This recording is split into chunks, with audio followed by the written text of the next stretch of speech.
perdonar por todo la tecnología, los autobuses de Granada, de la costa granadina, y hoy es la primera vez que yo pruebo hacer este experimento, que es que Soledad Luque va a estar en Madrid y nos va a hablar un momento, pero voy a hacer primero una breve introducción o presentación, luego le dejaremos unos minutos a Sole para que nos explique lo del gen rojo y luego hablaremos del libro. Y leeremos un fragmento del libro también. Habrá un turno también al final del todo para preguntas y espero que salga bien. Bueno, buenas tardes. Agradecer primero a Bárbara por la amabilidad que ha tenido de acercarse hasta Alicante, a ustedes por haber asistido. Luego también se está retransmitiendo por streaming y hay más de unas 25 personas también que están conectadas. Y al personal de la sede, que la verdad es que siempre son voluntariosos y amables donde los haya.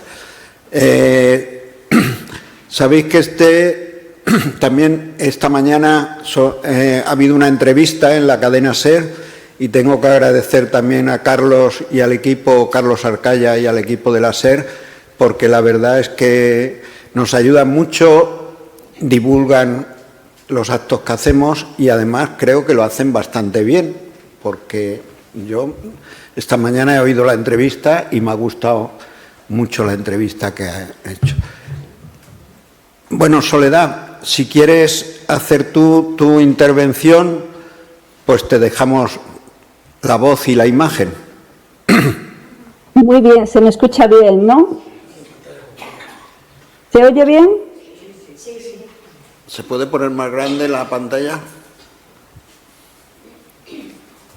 Cuando tú me digas, Elías, yo comienzo, pues si se oye bien. Empiezo. Bueno, pues muchísimas gracias por contar conmigo para esta magnífica presentación. Gracias, Bárbara, por haber podido ir a Alicante, cosa que para mí ha sido absolutamente imposible y es un honor, todo un honor poder hablar, no tanto de tu libro, porque para eso tú ya estás aquí, ¿no? Pero sí para introducir un poco este tema que reflejas también en un título que no podía ser otro, ¿no? Conociendo la historia. Por supuesto, gracias Elías por invitarme y gracias a la Universidad de Alicante por prestar esta sede y todas estas cuestiones técnicas que tanto nos cuesta, ¿no? a todos. Y aunque no os puedo ver, pues también muchas gracias a todo el público asistente. Bueno, cuando hablamos de la teoría del gen rojo, inmediatamente se nos viene a la mente pues el nombre de la persona, del personaje, también que fue el ideólogo de todo esto, ¿no? De toda esa teoría, es decir, Antonio Vallejo Nájera, que fue jefe de los servicios psiquiátricos del ejército franquista y que con esta teoría y otras que él propugnó, pues sentó las bases ideológicas del régimen. Fue una persona que estudió en la Alemania nazi. Yo solamente voy a hacer unas pocas pinceladas, muy pocas, sobre él y su obra, porque es más interesante las consecuencias de esa obra, ¿no? Él estudió durante unos años en la Alemania nazi y, entre otras cosas, trajo consigo la idea de eugenesia. Ya en 1937, si no recuerdo mal, publicó la obra Eugenesia de la Hispanidad, regeneración de la raza. Ya simplemente con ese título podemos imaginar cuáles eran, ¿no? esas ideas.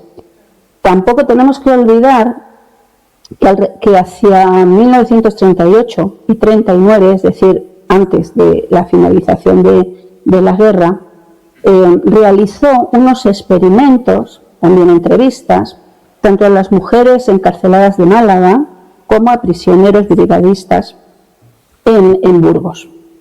Precisamente porque estaba ya buscando fundamentar y científicamente esa idea del gen rojo, ¿no? Y en definitiva, ¿qué era la teoría del gen rojo? Bueno, una teoría que, por decirlo de una manera fácil, decía o exponía que el marxismo era una enfermedad que daba lugar a una inferioridad intelectual, también física, a degenerados y psicópatas, ¿no? Antisociales, y a estos había que exterminarlos. Según esta teoría, se trataba de una enfermedad que se heredaba no tanto genéticamente, sino de manera ambiental. Y la forma de evitar que se desarrollase, no de que se transmitiera, porque bueno, los niños ahí estaban, ¿no?, naciendo de sus madres, pero la manera de evitar que se desarrollase en un futuro era separar a estas personitas, a estos niños y niñas, a temprana edad de sus madres. Claro, unas madres que sabían, que eran plenamente conscientes que se les arrebataba a sus hijos e hijas y se iban a reeducar en otros ambientes y con otras familias adeptas al régimen, por lo menos en una primera etapa, o a familias de las denominadas de bien, también posteriormente, ¿no? No hay que olvidar tampoco, esto simplemente lo hago como un recordatorio, que si a esta teoría le unimos la normativa legislativa de los años 40 y 41 que permitía separar a los niños de sus familias y desde luego no, a las mujeres antifranquistas en las cárceles no dejarles a esos niños más allá de los 3 años. También que el Estado los pudiera tutelar, es decir, pudiera adquirir la patria potestad. Y por último, poder inscribirlos en el registro civil con otros nombres y otros apellidos, ¿no? Entonces, si hacemos eso, una cosa unida a la otra, obviamente es un campo perfectamente abonado para la sustracción de miles de niños y niñas, lo que se conoce como robo de bebés o robos de niños y niñas, que en definitiva lo que eran pues desaparición forzada de menores. Pero también hay que entender que además de esta teoría, el universo ideológico, no solamente de este señor, sino de una intelectualidad de la época, sentó las bases para instaurar a lo largo de toda la dictadura, de manera sistemática y de manera sistémica, la vigilancia, la persecución y castigo a las mujeres si no se adecuaban a la imagen y conducta que el régimen franquista exigía. Es decir, construir una nueva España bajo un régimen fascista y patriarcal. Fijaos, quiero leer, no sé si lo voy a encontrar rápidamente, espero que sí, un fragmento de una obra de 1939 de Vallejo Nájera y de Eduardo Martínez, que era también un teniente médico, director de la clínica psiquiátrica de Málaga. Fijaos, si la mujer, lo estoy leyendo, si la mujer es habitualmente de carácter apacible, dulce y bondadosa, se debe a los frenos que obran en ella, pero como el psiquismo femenino tiene muchos puntos de contacto con el infantil y el animal, cuando desaparecen los frenos que contienen socialmente a la mujer y se liberan las inhibiciones predatrices de las impulsiones instintivas, entonces se despierta en el sexo femenino el instinto de crueldad y rebasa todas las inhibiciones inteligentes y lógicas. Esto era la mujer, las mujeres, según este psiquiatra, ¿no? Este personaje junto, insisto, con otros personajes también de la época, ¿no? Este ambiente no se crea porque sí, sino porque veníamos de una república donde las mujeres sí empezaban a tener esos derechos, ¿no? Y había que erradicar totalmente esos derechos. Por tanto, además, esta imagen de la mujer no quedó, no era una cosa que quedara obsoleta y contenida en los primeros años de la posguerra, ¿no? No es de una naturaleza arcaica. Realmente estas ideas se mantuvieron a lo largo de décadas y enmarcaron la vida de las mujeres a través de varias generaciones, ¿no? Y esto hay que enlazarlo también un poquito con el libro de Bárbara. Bueno, por todo lo anterior también es necesario tener una perspectiva de género para investigar en profundidad este crimen que es un crimen contra las mujeres, ¿no? Como fue el robo de su maternidad, tanto en cárceles, en clínicas y maternidades, como en los centros del Patronato de Protección a la Mujer, donde además se las encerraba, vejaba y torturaba. Si observamos la tipología de víctimas, nos encontramos, para sorpresa de nadie, con mujeres antifranquistas en las cárceles, madres de familia numerosa, humildes o muy pobres ya en clínicas y maternidades, también mujeres solteras y casi todas ellas, por no decir todas, pertenecientes a sectores muy vulnerabilizados. En el tardofranquismo y en la transición también hay casos de jóvenes con ideas más adelantadas a las de ese momento de la sociedad franquista, mujeres también ya separadas o jóvenes primerizas sin experiencia.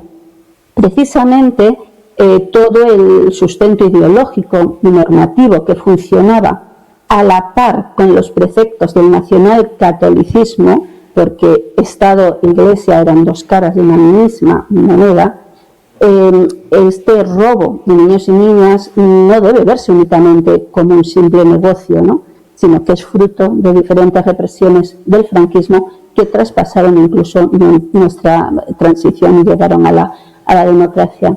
Quiero ir terminando porque me parece que lo más interesante es lo que va a contar Bárbara a continuación, pero me parece tremendamente interesante que la novela, El Gen Rojo, precisamente se haga eco de estas cuestiones a lo largo del tiempo, es decir, que durante 3 generaciones, no voy a desvelar nada, no voy a desvelar nada, simplemente ver cómo todo esto que he contado tiene una presencia ineludible en lo que significó la vida de las 3 protagonistas, ¿no?, de Rose, de Consuelo, de Marisol. 3 mujeres, no podía ser de otra manera, por supuesto. Y ya sí, finalmente quiero hacer una llamada de atención al hecho de que esta teoría e ideología que hace que veamos al otro como el diferente, el enemigo, no solo no se ha erradicado, sino que la tenemos como una sombra detrás de nosotros, ahora mismo, y cada vez más potente y más visible. Ojalá sepamos contenerla para no volver a vivir de nuevo una época de tinieblas, de barbarie, como fue el franquismo. Muchísimas gracias y de nuevo es todo un placer para mí estar aquí con vosotros. Bueno.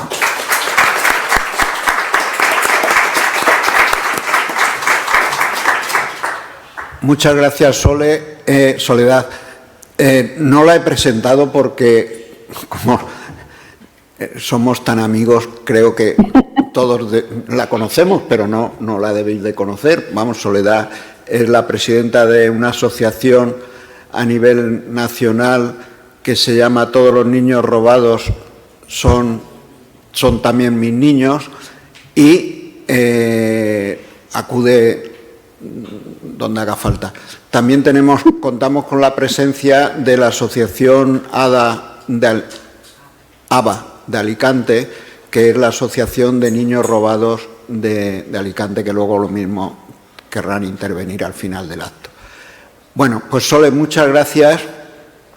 Muchas gracias a vosotros, y ahora, según creo, me desconecto de aquí y me paso al streaming, ¿no? No lo sé, porque el técnico Rubén, sí, dice Rubén que sí, Qué fabuloso es esto, Tenemos aquí.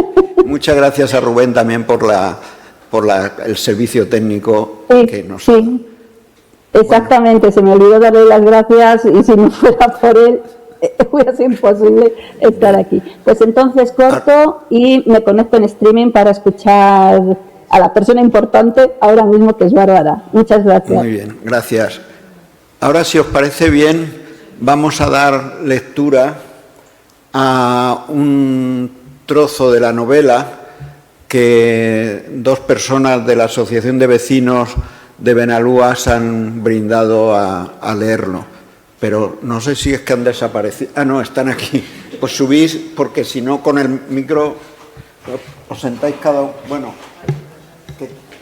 os sentáis allí.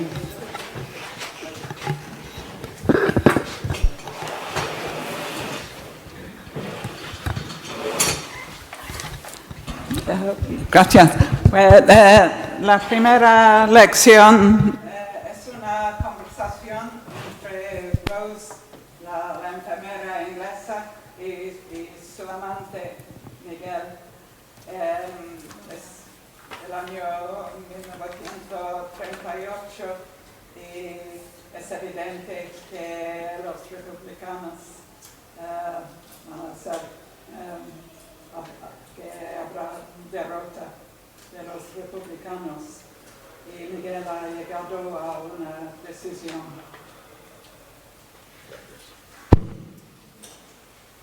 Murcia. ¿Se oye? ¿No?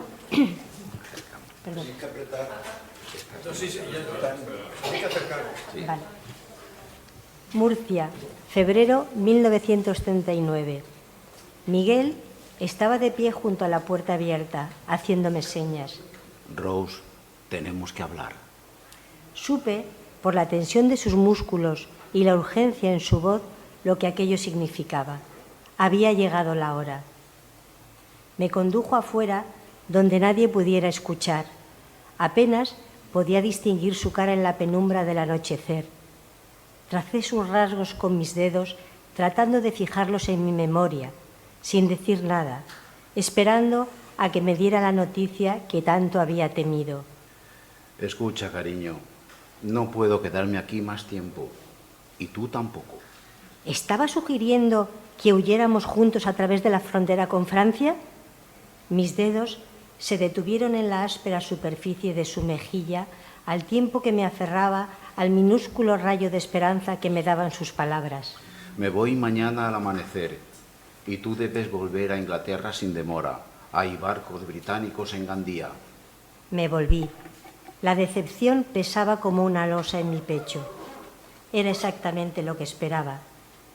Gracias a la hábil intervención del doctor Joly y a la larga convalecencia, la herida de su estómago estaba prácticamente curada. Después de haberle cuidado, conocía las líneas y texturas de la cicatriz como si estuvieran en mi propio cuerpo. Había esperado durante toda la semana a que me anunciara su vuelta a la lucha.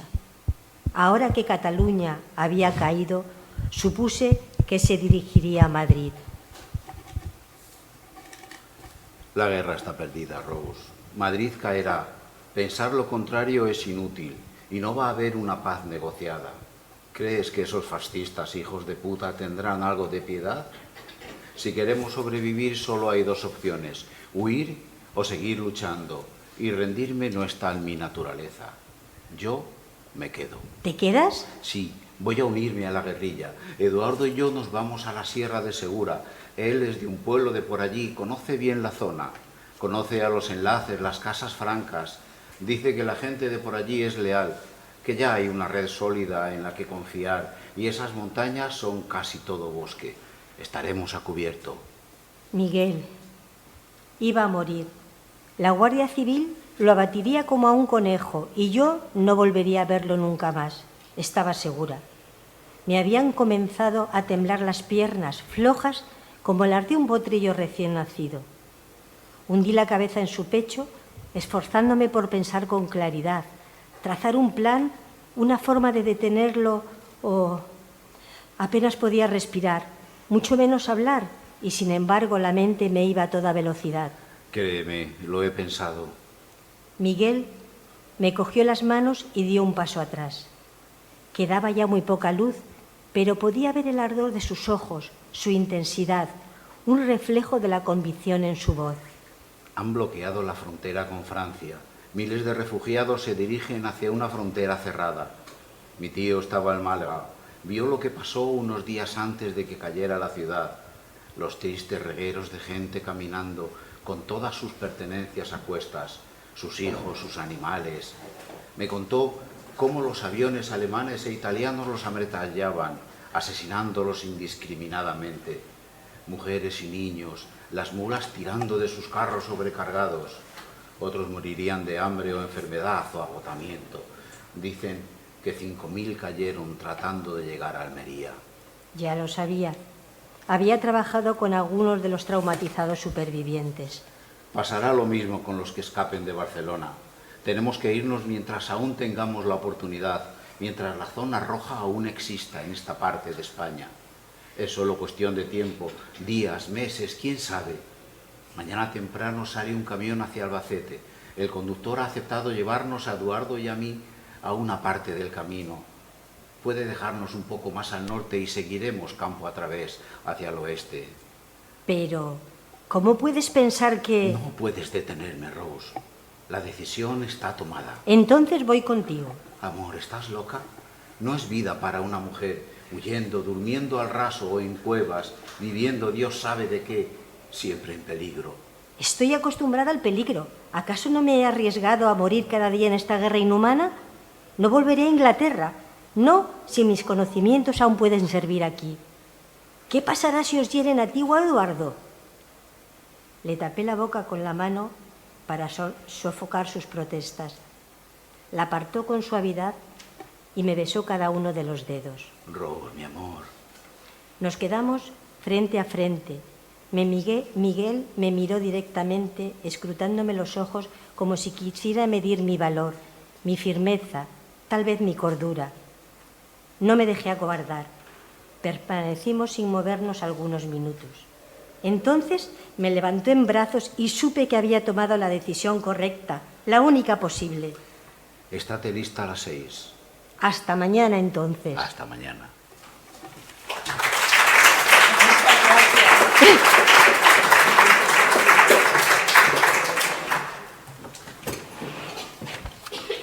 Perdona, que he dicho el año 38, pero claro que era febrero de 39.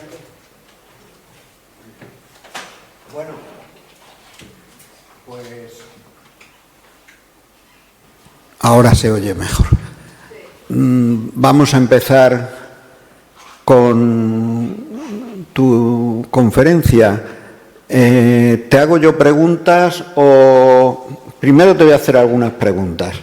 No, voy a dar la charla primero. Primero tú la charla, muy bien. Y luego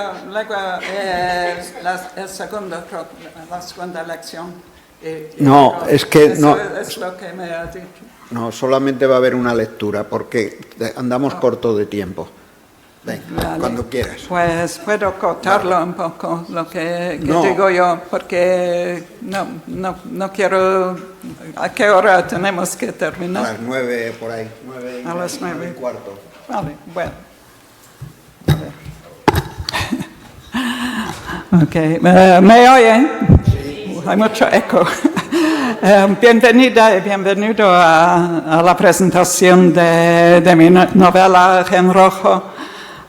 Estoy encantada de presentarla en Alicante y quiero dar las gracias a la universidad por su apoyo y el uso de esta sala y a Soledad, claro, por su intervención y a Elías y Gonzalo Franco por organizar no solo esta presentación, pero la gira por mucha miel, Murcia y Almería en los próximos días. Muchísimas gracias. La versión original en inglés, The Red Jean, fue publicado en 2019. Y mucha gente en Granada me preguntaba cuándo salga el libro en español. Así que me da mucha satisfacción la publicación de esta versión en castellano por Ediciones Carena, para que también puedan leer mi novela españoles y españolas que les cuesten leer en inglés. Y quiero reconocer el gran trabajo durante varios meses de mi traductor John Berasategui y darle las gracias. El proceso de colaboración con él me pasó estupendo. El escenario para Gen Rojo es la España de la Guerra Civil y la dictadura y hasta los primeros años del siglo XXI. Pero también hay una parte ambientada en Inglaterra, en Oxford.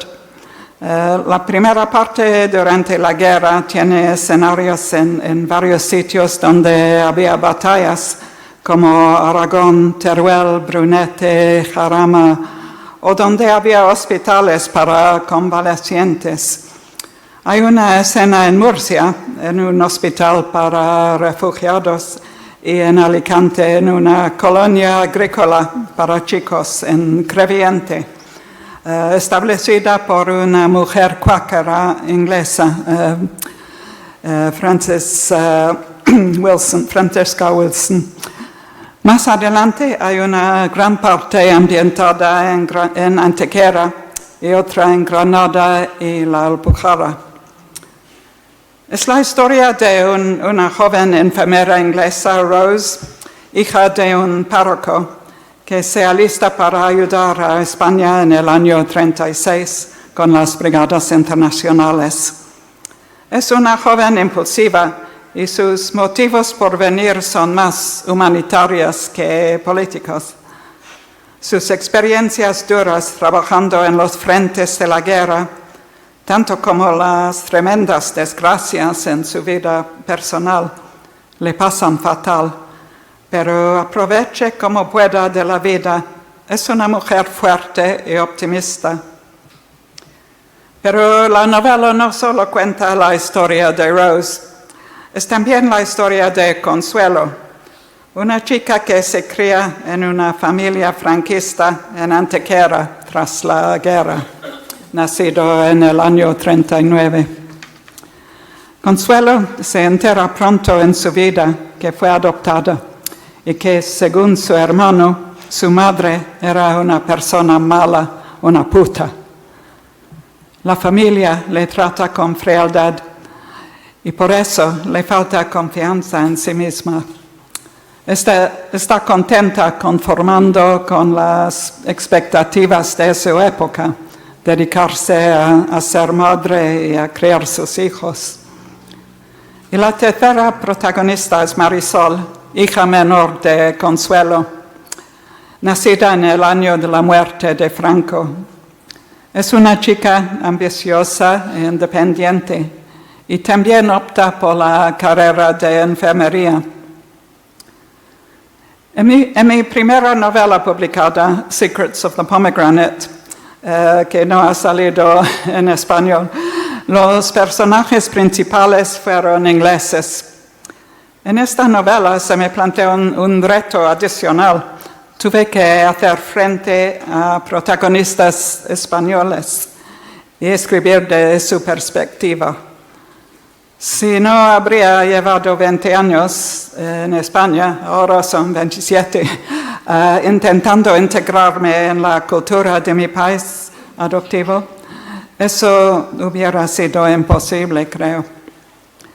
No me sorprende si cuestionan cómo pueda una guiri como yo escribir una novela que cuenta las experiencias cotidianas de protagonistas españoles. Estaba nerviosa sobre la reacción de lectores nativos a mi novela. Era auténtica. Pero hasta ahora la acogida de los lectores españoles ha sido muy positiva y eso me da confianza.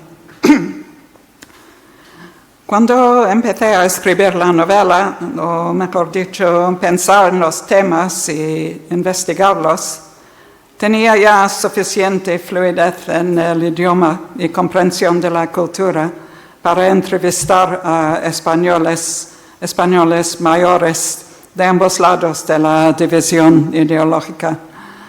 No tanto sobre la guerra, porque eso resulta difícil, es un tema delicado para algunos, y además queda poca gente con memorias de la guerra, como sobre la vida diaria durante la dictadura. Esas conversaciones me ayudaron muchísimo, ya que no tengo familiares con esa experiencia, claro. Me hablaban la gente en detalle sobre cosas como los juegos de niños en el patio de recreo de la escuela, o cómo castigaban a los alumnos, el extraperlo, las fiestas, el noviazgo. No obstante, algunos de mis contactos hablaron de forma espontánea de las duras experiencias de sus familias durante y después de la guerra. Estaba horrorizada por esas historias. Por ejemplo, una historia que utilicé en la novela, una historia que me contó un amigo sobre lo que pasó con una tía suya. Poco después de dar a luz a su niño, estuvo obligada a amamantar al bebé de una de las señoritas de su pueblo, que por motivo de guardar la línea no quería hacerlo. La pobre no tenía leche suficiente para amamantar a los dos bebés. Era pobre y, como muchas, en esa época no comía bien. Así que su propio bebé murió. Otro ejemplo que me hizo llorar fue la de Adoración. Su madre murió cuando tenía 10 años y cayó a ella cuidar a sus hermanos, así que no podía ir al colegio. El niño menor que siempre dormía con ella murió y esa tragedia le afectó muchísimo. Otra historia fue la de una mujer cuyo padre, un socialista, desapareció por temor a represalias y la familia no sabía nada hasta que volvió después de 20 o 30 años. Una historia nada extraña en esa época. No dudo que muchos de vosotros tengan historias parecidas. Y de hecho, después de publicar El Gen Rojo, me han contado muchas personas sus propias tristes historias. Las historias que escuché y las historias que luego salieron a la luz en la prensa me revelaron algunos de los aspectos más feos de la historia reciente de España, incluso el robo de bebés por motivos ideológicos. Y claro que el título refiere a la teoría de Antonio Vallejo Nájera, como ha dicho Soledad.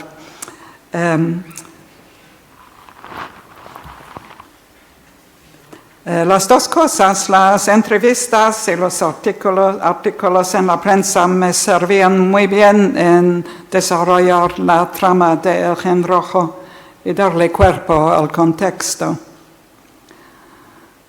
Cuando empezó a salir en las noticias el escándalo de los bebés robados, se estima alrededor de 300.000 robados de sus madres desde el final de la guerra hasta los años 90. Primero por motivos ideológicos, luego por dinero. Me conmovió profundamente. Conocí a un grupo de madres y padres víctimas de ese tipo de crimen en los hospitales y clínicos de Granada.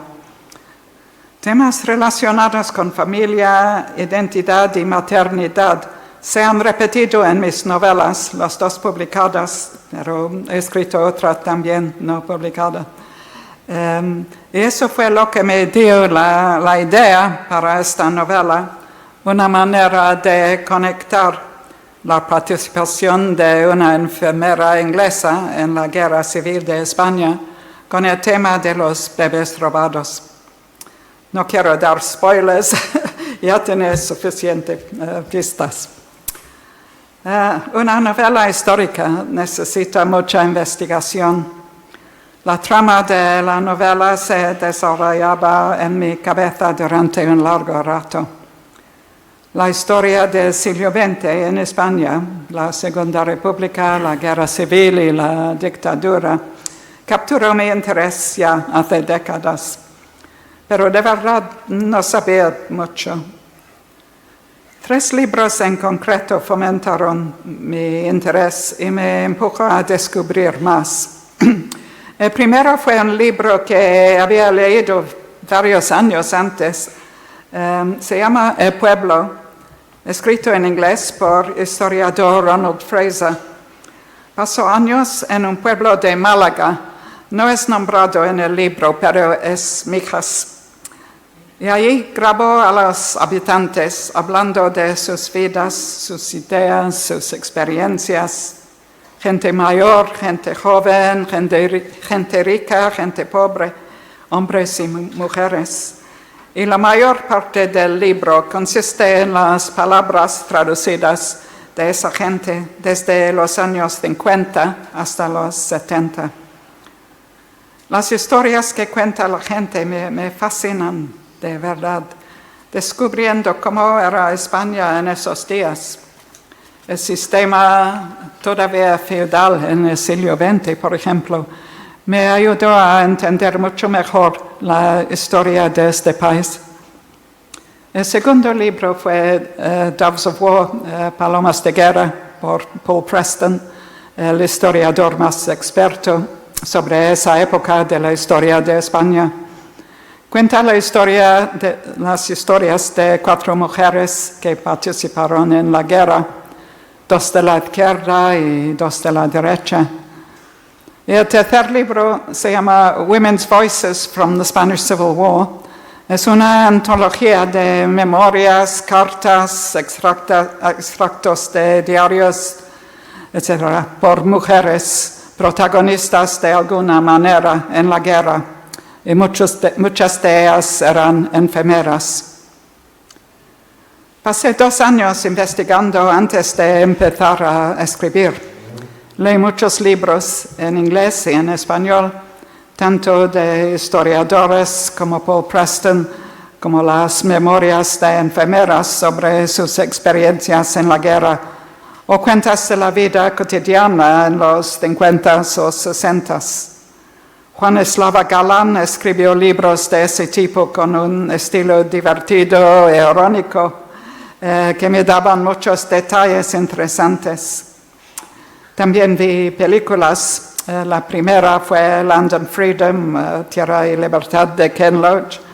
Luego otras como La lengua de las mariposas, Los girasoles ciegos o La voz dormida. Así que mi conocimiento estaba poco a poco aumentando. Pasé algunos días en el Knox Memorial Library en Londres. Ahí hay una colección extensiva de materiales de primera mano, cartas, diarios, fotos, carteles, todo tipo de documentos. Y me hice socia de la International Brigade Memorial Trust. Participé en algunos de sus eventos, como por ejemplo la conmemoración de la batalla de Jarama, donde pasaron muchas fatalidades entre los batallones internacionales. 150 británicos murieron. Es un evento anual organizado junto con la Asociación Amigos de las Brigadas Internacionales. Una oportunidad para conocer a gente con historias interesantes. Siempre acuden los hijos o nietos de brigadistas de diversos países. También durante los casi 2 años escribiendo la novela, tuve que buscar todo tipo de detalles sobre el entorno social y cultural, no solo en España, pero también en Inglaterra, el lenguaje, las costumbres. Por ejemplo, ¿qué marca de tabaco usaba la gente en la España de los años 30? ¿Cómo era el uniforme de las camareras en el Lions Corner House en Londres? ¿Qué son los efectos de inyectar glucosa en los músculos de niños malnutridos? Es importante que los detalles sean correctos y auténticos. ¿Quieres que corta un poco? No. ¿Está bien? Yo creo que está muy bien, ¿no? Vale. Pues quiero hablar un poquito sobre el papel de las brigadas internacionales y la reacción en otros países ante lo que estaba sucediendo en España.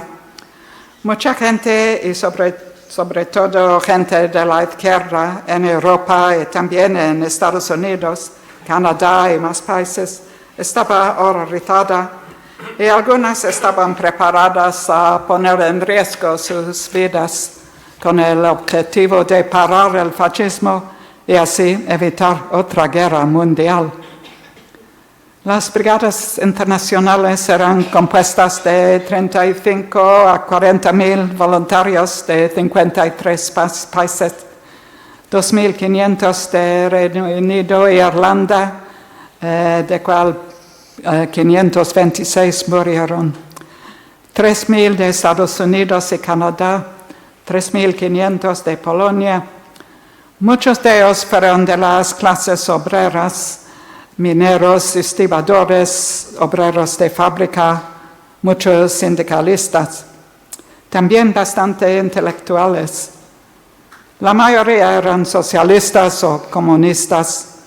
Y había un gran número de judíos conscientes de lo que pasaba en Europa en esos años 30. No existen datos exactos de cuántas mujeres participaron en la guerra.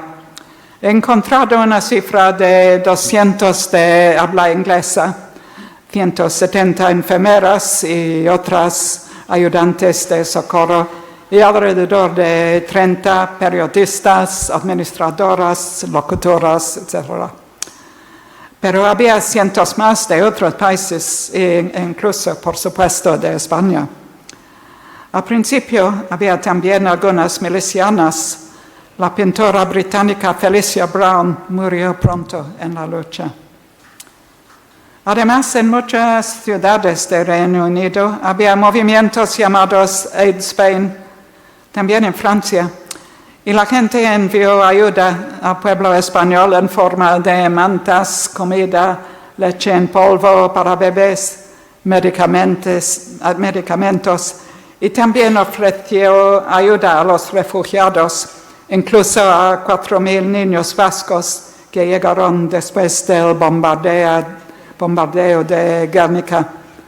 Pese a las grandes reservas del gobierno, pronto decidieron los gobiernos de Reino Unido y Francia y demás países europeos no intervenir, mientras que Alemania e Italia, a pesar de haber firmado el pacto de no intervención, contribuyeron tropas, armamentos, aviones, bombas en abundancia. Bueno, eso ya sabéis. El Gen Rojo no se acomoda a un solo género. La trama tiene elementos de acción. A la misma vez es una historia de amor y una saga familiar. Es una historia con momentos profundamente tristes, pero también celebra la capacidad de recuperación, el espíritu y valentía de esas mujeres. A mí me gusta leer novelas que me conmueven, que despiertan mis sentimientos, pero que también me hacen pensar. Y espero que con El Gen Rojo he logrado ese propósito para los lectores. Ya en 2019, cuando empecé a presentar la versión original, estaba claro que el contexto histórico de la novela resuena con fuerza hoy en día con la subida de la ultraderecha en tantos países. Y ahora, 7 años después, y sobre todo con lo que pasa en Estados Unidos, pues no sé qué decir. Cada día escucho cosas en las noticias que me recuerdan de los años 30 y me da miedo. No hace falta señalárselas. Más guerra, más represión, más autoritarismo. Incluso antes de las últimas barbaridades de Netanyahu y Trump en Irán y el Líbano, era evidente que vivimos en una época cada vez más peligrosa. Y por eso me parece muy importante que estemos conscientes del pasado, de las atrocidades del fascismo y también de las guerras.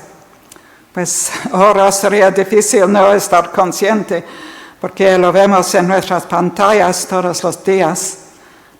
pero el efecto es que hay tanto horror que o nos sensibiliza o nos apartamos. En los medios hablan en números de muertos, de heridos, de desplazados. 80.000 muertos en Gaza, 175 niños muertos en una escuela en Irán, 1 millón huyendo del Líbano. Números imposibles de imaginar. Convertir esos números en vidas individuales es nada fácil. Por otro lado, en una novela, en contar los efectos experimentados por distintas personas, aunque ficticias o facticias, pero basados en reales, puede hacer entender a través de las emociones, la conexión emocional, las consecuencias personales de la guerra y de la represión. Y en eso creo que tenga la ficción un papel importante. Hay que contar esas historias sombrías y crueles. Aunque es una novela, creo que El Gen Rojo sea verídico en el sentido de que es fiel a su contexto que pudiera haber pasado. En febrero del año pasado participé por primera vez en la marcha de la desbandada que sigue la ruta del éxodo desde Málaga a Almería en febrero del año 37. También estuve este año. Con vosotros no hace falta explicar o describirlo. Son espantosos y vergonzosos los paralelos entre las imágenes de los refugiados de esa guerra y los refugiados de hoy, de Gaza y de muchos otros países en el mundo, huyendo de la persecución o de guerras promovidas por el oeste. Y ahora están huyendo millones más del Medio Oriente. También veo paralelos entre cómo trataban a los refugiados españoles en Francia y el trato hoy a los que buscan asilo en Europa, cada vez más brutal. Ni hablar de lo que pasa en Estados Unidos. Estoy orgullosa de vivir en un país donde el gobierno reconoce la contribución de los inmigrantes y hace frente a las presiones para que colabore en las guerras de Trump y Netanyahu, a diferencia de los otros países de Europa y sobre todo el Reino Unido. En mis presentaciones en Inglaterra tuve que contar algunos de los hechos, la historia de la guerra civil y sobre todo de lo que pasó en los años después, el sufrimiento, el hambre, la pobreza, el miedo, la represión y el aislamiento del país. De eso no se sabe tanto fuera del país, mientras que aquí en España, al menos los de cierta edad, sepan muy bien esa triste y dramática historia. Y seguro que hay mucha gente aquí que ha vivido esa historia. Solo a comentar que me sorprendió cuando me enteré que en los colegios españoles apenas estudian la guerra o la posguerra, así que los jóvenes españoles conocen muy poco de la historia de su país en esa época. Y sin ese conocimiento crece el peligro de que la historia se repite. Ya estamos viéndola en otros países. Entre los que no saben y los que, como respuesta al caos del presente, piensan que solo el autoritarismo puede solucionarlo, surgen partidos como Vox. No obstante, en abril de 2019 vino a Granada el último brigadista, Josep Almudévar. Habló en la Facultad de Ciencias Políticas y Sociología. Qué impresionante ese hombre, ya muerto, pero en ese momento tenía 100 años y habló en gran detalle durante casi 2 horas sobre sus experiencias. Me dio ilusión ver a tanta gente joven escuchándole cautivados. El aula estuvo lleno hasta el borde e incluso de pie en los pasillos fuera. Cientos de personas. Josep fue recibido con grandes aplausos. Entró con el saludo de puño cerrado y miró durante varios minutos a su público antes de sentarse. Fue herido por un obús en la batalla de Teruel, uno de los frentes en que mi enfermera ficcional Rose trabajaba. Así que me gusta imaginar que le hubiera atendido. Pues sí, iba a decir algo sobre el título, pero ya lo ha dicho todo eso, Soledad. Así que hay tiempo para la otra lección. Que no se la han preparado. ¿Hay alguien que ha leído el libro?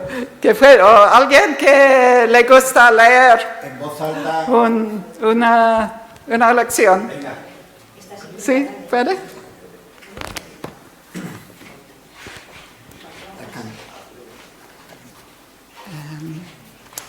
Esto es improvisado, ¿eh? Totalmente improvisado. Que no lo quería fácil. ¿Dónde está?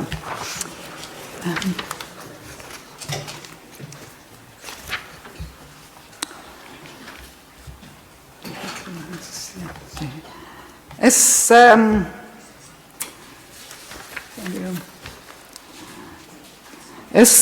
donde conocemos por primera vez a Consuelo. Es el año 45 y la chica tiene 5 o 6 años. Están en la primera comunión de uno de sus hermanos.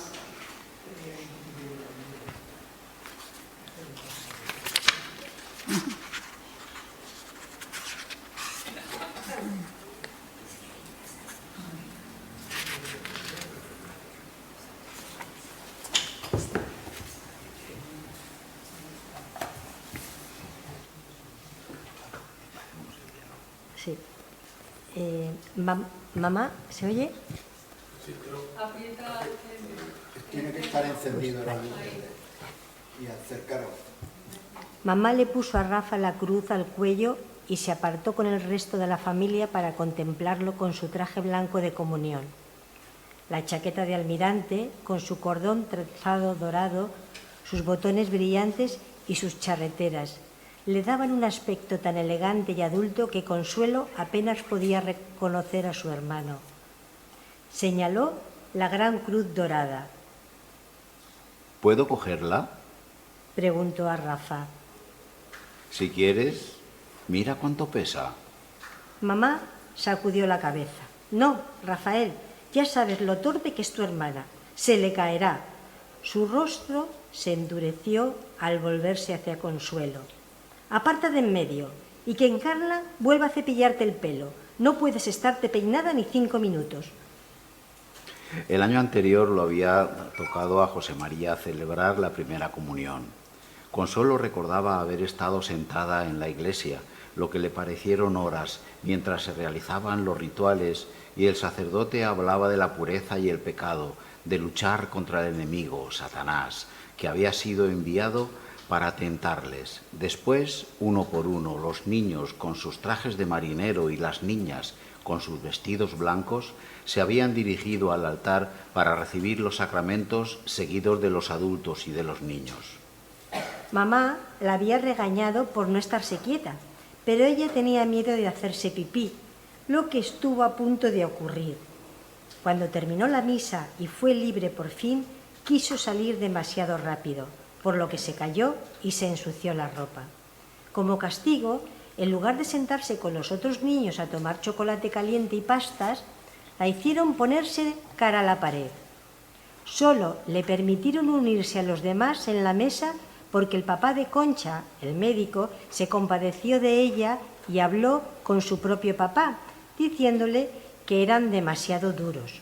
O eso es lo que Concha le dijo más tarde. En la iglesia, Juanito susurró: el año que viene me tocará a mí y luego la tuya. Consuelo se quedó mirando a las niñas con los vestidos y sus velos blancos. Su aspecto era tan limpio y puro como la mismísima Virgen. El último año una de ellas se había desmayado por no comer nada desde la noche anterior. Consuelo escuchaba al cura recitando las consabidas fórmulas con la esperanza de que cuando llegara su turno Jesús la aceptaría a pesar de sus muchos pecados. Esperaba con impaciencia su primera confesión. Si le recitaba al sacerdote todas sus malas acciones y pensamientos y se arrepentía de ellos, podría salvarse. Con esta, cuanto antes mejor, le había susurrado su abuela a mamá la última vez que la visitó. Consuelo tenía pesadillas frecuentes sobre el infierno. Se despertaba gritando mientras las llamas la envolvían y el diablo blandía su boca y cacareaba burlándose de su terror. No podía evitar envidiar a la Virgen por haber nacido sin pecado. Hasta sus padres y los curas nacían con el pecado original, pero los comentarios que susurraban los adultos cuando ella estaba presente indicaban que lo suyo era aún peor. Eso sin contar con sus propias transgresiones. Intentaba ser buena, pero era tan difícil. Parecía que las reglas eran diferentes para ella. ¿Sería porque era una niña? En aquel momento, mientras salían lentamente de la iglesia, Consuelo esperaba con impaciencia su taza de chocolate, con la esperanza de no derramarlo sobre su vestido. Habían juntado varias mesas en el patio para formar una larga. Algunos niños ya estaban sentados en los bancos a ambos lados. Ocupó su lugar entre Juanito y la prima Bea. Detrás de ella se habían reunido varios adultos, hablando en susurros. Oyó el nombre de Serafín y supo que se referían al farmacéutico. Se lo han llevado, dijo una de las mujeres. 2 civiles vinieron a por él ayer por la noche. A Consuelo le caía bien el farmacéutico. Tenía un rostro amable, con ojos grandes y triste, y estaba calvo, excepto por 2 mechones de pelo negro detrás de las orejas. A menudo le guiñaba el ojo amistosamente y le daba una palmadita en la cabeza, lo que le hacía sentirse especial. Se esforzó por oír lo que decía la tía Inma, pero solo pudo entender alguna que otra frase. Escuchaba Radio Pirenaica, susurró alguien. Dicen que le denunció. Rojos, toda la familia. Nunca me han gustado. Rojos, Consuelo, no tenía ni idea de lo que eran. Solo sabía que había de temer a los rojos. Vivían en las colinas como los monstruos o los animales salvajes y te pegaban un tiro o te secuestraban si tenías la mala suerte de que te atraparan. ¿Cómo podía ser rojo Serafín y su familia? ¿Y qué tenía de malo escuchar la radio? Se preguntó a dónde se lo habría llevado la Guardia Civil y quién daría sus medicinas a la gente hasta que él volviera. Además, ¿qué pasaría con su mujer Aurora y sus 4 hijas? Sobre todo, si también eran rojas, o solo los hombres podían ser rojos. Pero tenía un vago recuerdo de cuando era más niña, de grupos de rojas con la cabeza rapada que desfilaban por las calles para que todo el mundo se burlara de ellas. Tenían las piernas manchadas de caca y apestaban. Habían tenido que taparse la nariz. Nadie le explicaba nunca nada. Cuando hacía preguntas, solo provocaba risas o una reprimenda. Lo mejor era mantener la boca cerrada y pasar lo más desapercibida posible. Muchísimas gracias por hacerlo sin preparación.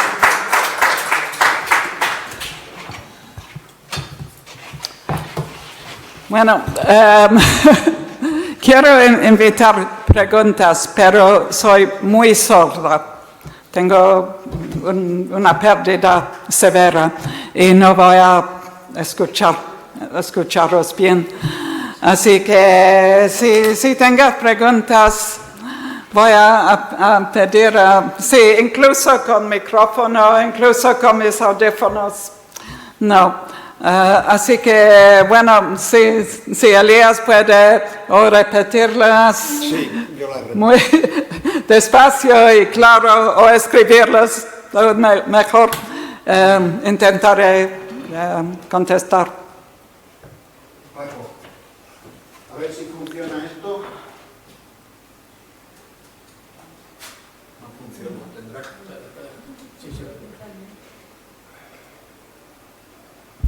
Sí, ¿se oye? Bueno, buenas noches y muchas gracias por la presentación del libro.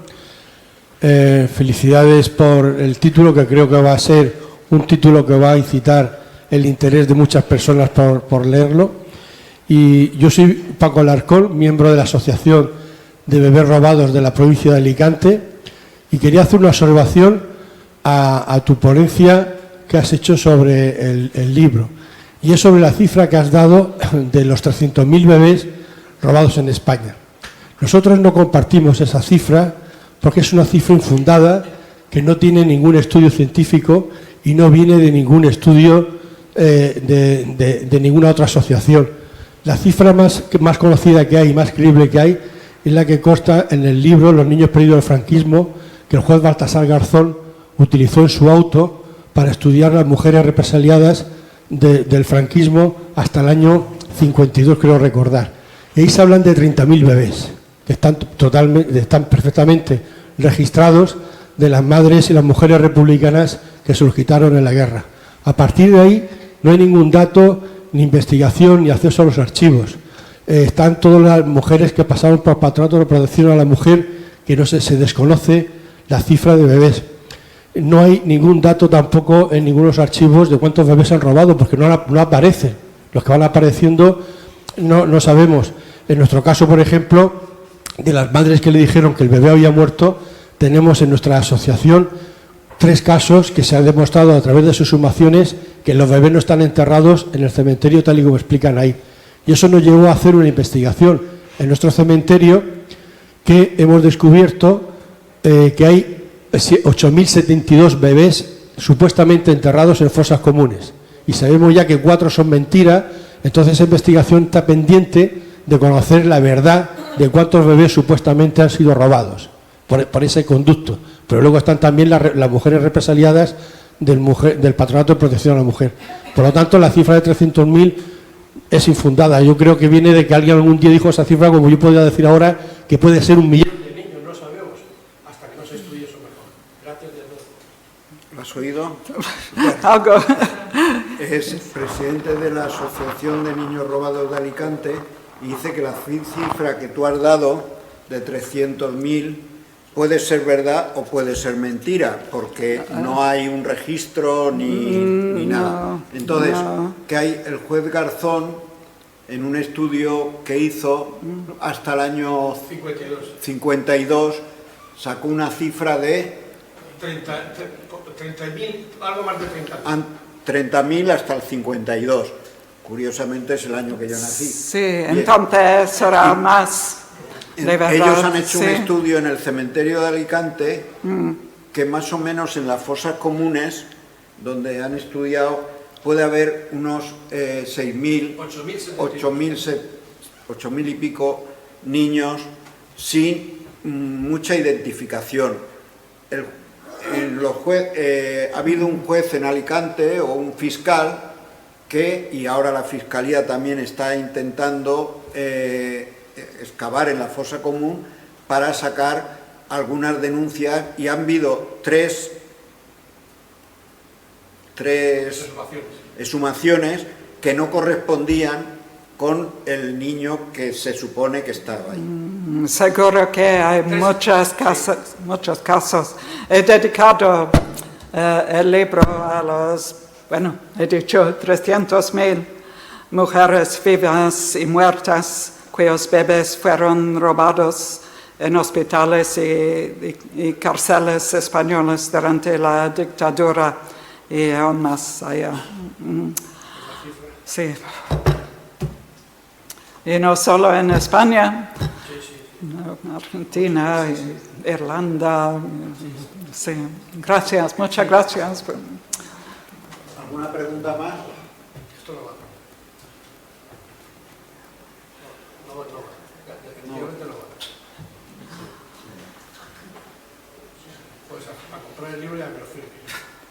Bueno, yo sí que, para quitar un poco de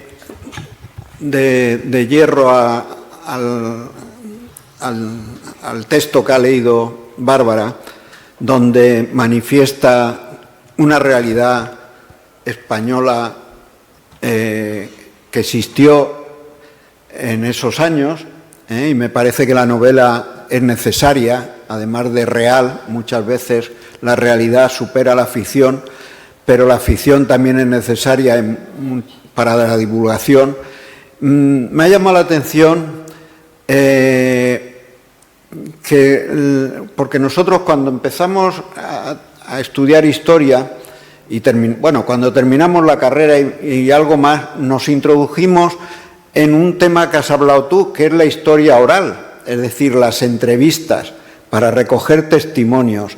Está claro que los archivos dan muchísima información, pero el testimonio, que Fraser lo has nombrado y fue muy importante para el estudio de la historia oral, de las entrevistas, que incluso el Archivo de la Democracia de Alicante también tiene un fondo de entrevistas bastante importante, y donde los testimonios orales, que tú, por ejemplo, a mí me ha llamado la atención porque en mi casa se hablaba, pero las madres de leche, ¿no? Eso no está recogido, a lo mejor hay muy pocos archivos que hablen de las madres de leche, y era una realidad donde había un comercio y todo esto. Entonces, pero te quería preguntar yo me planteo tu interés por España. ¿Nos puedes explicar un poco tu interés por España, como otros muchos, como Gerard Brennan y todos estos de Granada, ¿no? ¿Qué? Tu interés por España, igual que muchos ingleses y Virginia Woolf. Sí, pues la idea de venir a vivir en España me vino en los años 80, a finales de los 80, y empecé a visitar muchos sitios, pero siempre con la intención de emigrar a España. Siempre me sentía mejor en un ambiente mediterráneo. Grecia, Italia, España, sur de Francia. Sí, por la luz era muy importante. Me deprimía en el gris de Reino Unido. Pero no solo por eso, me atrae la cultura y sobre todo de España. Y entonces no pude realizar ese sueño hasta el año 99. Quería ir 10 años antes con mis hijos, pero al final no fue posible. Así que tuve que esperar. Y desde el principio quería integrarme en España, en la cultura, los costumbres, la vida. No me interesaba nada vivir en un ambiente de expat, de guiris. Sí, que tengo amigos que son extranjeros también, pero quería integrarme en la cultura. Así que, sí, desde el principio me sentí a gusto en España. Y nunca he lamentado mi decisión. Viví en Granada, primero en el Albaicín de Granada y luego compré una casa en el Sacromonte. No sé si conoce el Sacromonte de Granada, el barrio gitano y de flamenco. Y hasta hace menos de 2 años viví ahí muy contenta. Y ahora me he mudado a Salobreña, en la costa tropical, y vivo allí. ¿Bien? Bueno, pues si no hay ninguna pregunta más, os pediría un aplauso que yo creo que sí que oirá Bárbara y...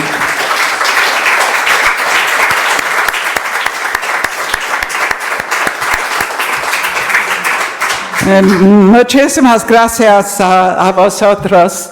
Ha sido un placer hablar aquí y muchísimas gracias por venir. Tengo que dar una disculpa.